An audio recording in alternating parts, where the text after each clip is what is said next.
Hello, welcome to my mini blog. আজকে আমি সকাল সকাল উঠে পড়েছি তোমাদের সাথে একটা আমার বিজি সানডের মিনি ব্লগ শেয়ার করার জন্য।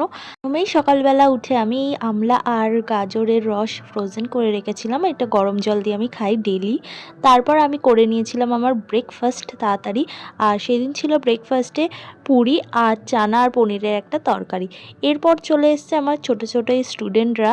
আর যেহেতু সরস্বতী পুজো আছে তাই সেই দিনকারে সবাই মিলে সরস্বতী পুজো থিমের উপরেই আঁকছিল সবাই। তারপর আঁকা ফাঁকা ছুটি হয়ে যাওয়ার পর আমি দেখলাম মা রান্নাঘরে এখানে ওই দিনকার একটু স্পেশাল কিছু রান্না করছিল, যেখানে ছিল ফ্রাইড রাইস আর চিকেন কষা। তারপর আমি লাঞ্চে এটাই খেয়ে নিলাম। সবাই যেন আমি কেক বানাই, তো এই দিন সানডে আমার বেশ কয়েকটা অর্ডার ছিল, বেশ কয়েকটা কাপ কেক আর সাথে বার্থডে কেকেরও অর্ডার ছিল। প্রথমে আমি কাপ কেকগুলো রেডি করে নিয়েছি আর তারপর বার্থডে কেকগুলো রেডি করে নিয়েছি। এখানে আমার রেডি করা হয়ে গেছে, আমি প্যাকিং করছিলাম যেহেতু আমাকে কেকটা ডেলিভারি করতে দিতে হবে।